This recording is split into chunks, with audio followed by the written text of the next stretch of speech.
Hey guys, what's up? It's Smirk here from Bullshit Games, and today is another episode of The Quest for Gaming at College. Today, we're going to talk about D&D, namely complexity of turn on dead and gnome punting. That's right, you heard me, I said gnome punting. We're going to talk about Dark Heresy, and how good it feels to finish an adventure and have the players looking forward to another adventure. And last, I'm going to talk about something that might make me sound a little pretentious or a little stuck up, but it's a personal bugbear of mine that I've always had this since I started gaming, and I've just been reminded of it come playing here at school. But other people I've known and been friends with have been guilty of it as well. So that's what we're going to talk about at the end of the video. Here in the beginning, we're going to talk about the D&D group. We've continued on in our dungeon delve. We're sealed in the dungeon now. The way out collapsed behind us. And we're facing a lot of undead. Which, for me personally, I'm playing a cleric of Palar, whose backstory is his village was wiped out by the undead, and he has sort of a personal vendetta against them. And I'm using the Book of Exalted Deeds, which is super helpful if you're playing a good character and you want to tailor yourself to fighting evil. Now, the thing about playing a cleric is one of your biggest abilities is Turn on Dead.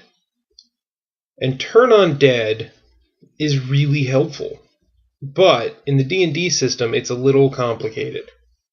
What I mean by that is simply that you have to find the chart, because there's a chart, and you roll on the chart, you see what your result was, that's the maximum number of hit dice an undead can have that you can affect. Then you roll for damage. What it means by damage is you roll dice, and that's how many hit dice you can affect of undead.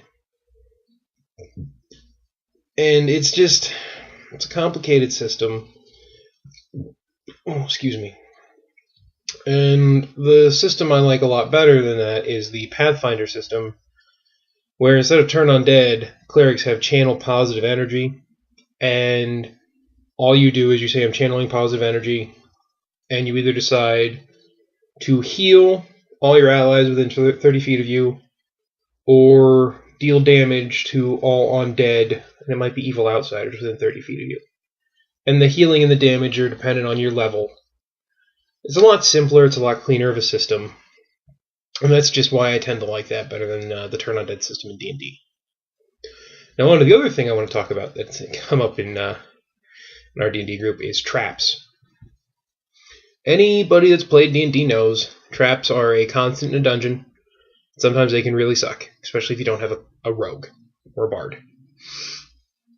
In our group, we have a gnome bard who he's leveled up some of his trap finding skills, so he's got about a 70-30 track record. Finds the majority of the traps.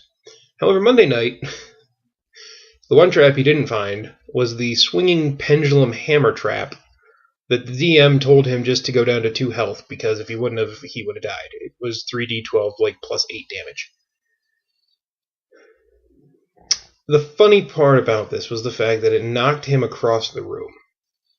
And from there on out, every time we found another pendulum trap in the ceiling that was like that one, it was referred to as the Gnome Punter, because if he didn't disable it, it was going to punt him again. So that was D&D. We're starting, I think, to come to the end of the first dungeon, which is definitely a good thing. We'll be able to get out of the dungeon, spend some money, get new gear, equipment, rations, things like that. Being stuck underground in a dungeon for long periods of time sucks. Now, moving on to my other group up here, which is my Dark Heresy group. Things are going really well there. We have one more player in the group. He's playing Scum, so he's kind of the roguish element in the party. Tuesday, yesterday, it just passed. No, 2 days ago, it just passed. We finished an adventure went pretty well. Funny thing, one of the players almost died, which Dark Heresy can be a brutal system. And it feels good to just have that adventure under our belts and ready to move on to a new adventure. I have to decide if I'm going to just continue to run adventures that are provided from Fantasy Flight Games, or if I want to try to make up my own. The only problem with making up your own adventures in a system like Dark Heresy or Deathwatch or any of the Fantasy Flight 40k RPGs, stats are hard to work with sometimes. There's a lot of minutia that goes into an NPC. But that might not stop me. I have an idea of something I might do for my players, since they generally kind of want me to run adventures I've made up myself. Now, that's all the happy parts. I'm going to rant here maybe for a couple minutes. And if you don't want to watch a rant, it's fine. And also, depending on the kind of player you are, this might be a rant that pisses you off. It'll make me sound pretentious, I guess. But I want to talk about books. I want to talk about role-playing books and role-playing games in general. I've been reminded of this since I came to college. But it was very rampant when I was in high school as well. And it's people downloading books, like pirated copies or PDFs that people put up online. And it pisses me off so bad. And there's no excuse for it. I mean, I understand people say, oh, well, the core rulebooks are expensive. I think the Dark Heresy rulebooks, the core rulebook is $45. The Player's Handbook for D&D, when I bought it, was $30. It might have been cheaper than that or more expensive. And I understand that is expensive. I understand college students, we have a lot to pay for. We have to pay for our textbooks, we have to pay for gas and normal everyday things. But here's the thing. Role-playing's a hobby.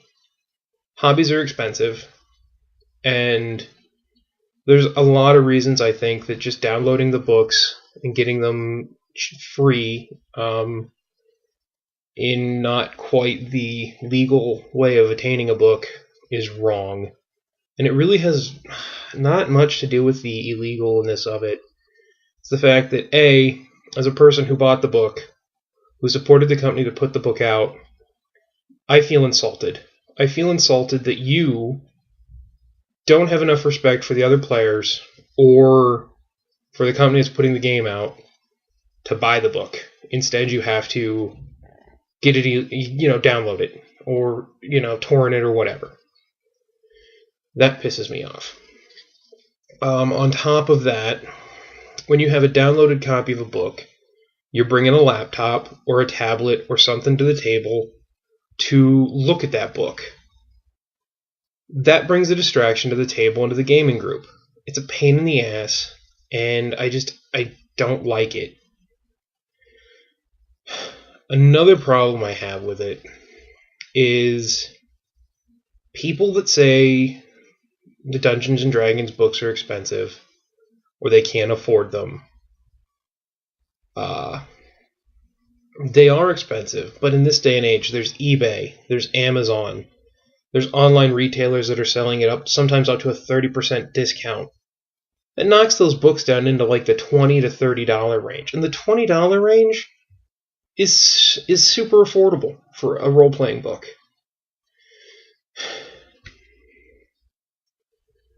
And I'm going to use an example here. When it comes to money and hobbies, and you say that a role-playing book is too expensive or you can't afford it, think about some of the other things you spend money on. Do you buy video games? If you buy a video game, that's $60. That's $60 for a video game that's not going to last you nearly as long as a role-playing game book will. On top of that, probably a closer comparison. People that play Magic the Gathering and roleplay. And people that buy Magic cards all the time, consistently, but say that a role-playing book is too expensive, I'm calling bullshit on you. Because here's the thing. You're constantly buying packs of Magic cards. You have to. It's the way the game is designed. And by doing that, you're spending, what's a pack of Magic cards now? $8? $9 for a booster? I know the pre-constructed decks are up to 15 or 20. You're spending more money for a game that's constantly changing and forcing you to buy new cards by outdating things you've had than you would by just purchasing one book for a role-playing game. So it's just something to think about. It's I don't know, I think it's disrespectful to people that buy the books. And it sort of shows a lack of true interest, to me at least, in the hobby, if you're not willing to purchase at least the bare minimum core rulebook you need to play the game. But I guess that's it for my rant. And I'm sure it's probably going to piss some people in the gaming community off, maybe even some people in my gaming groups, but it's the way I feel.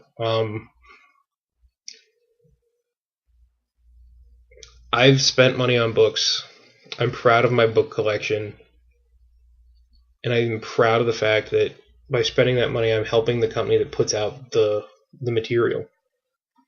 And again, I'll go back to what I said. In this day and age where there's eBay, there's Amazon, and there's all kinds of online retailers that are willing to sell for sometimes up to like a 30% discount, this idea that it's too expensive just doesn't work.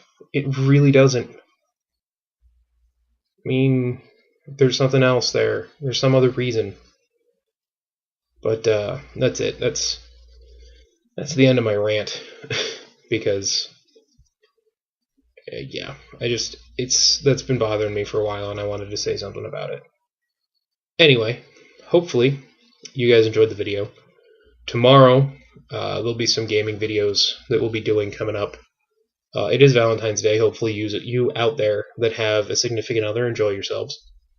For me, I'm going to be rolling dice and hopefully trying to crush the Lich Lord in some Dystopian Wars land battles. But we'll see you next time, and hopefully if you liked the video, give us a like, a comment, subscribe. If you didn't like what I had to say, you can give us a dislike or leave a comment as to why you think I'm wrong. And we'll see you next time here on Bullshit Games.